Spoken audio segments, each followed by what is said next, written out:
Në fakt po kam ardhur enkas, por jo, nuk më keni prishur asnjë plan, pasi ftesën e pranova vërtet me shumë kënaqësi edhe është gjithmonë shumë këndshëm kur tashmë shikojnë që kjo ndërthurje mes nesh sigurisht sa vjen dhe bëhet më intense, kështu që është vërtet shumë kënaqësi.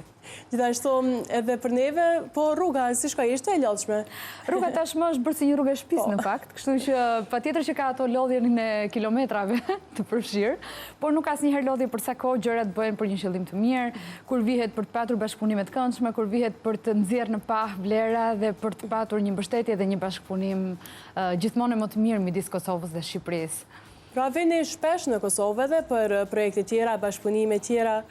Në fakt po, ka relativisht një kohë të themi jo të shkurtër tashmë ku unë frekuentoj Kosovën dhe që sigurisht kjo është bërë një pjesë e rutinës sonë të përditshme të punës tashmë. Gjithashtu do të thosha që sigurisht me çfarë vëre është një të themi një element i cili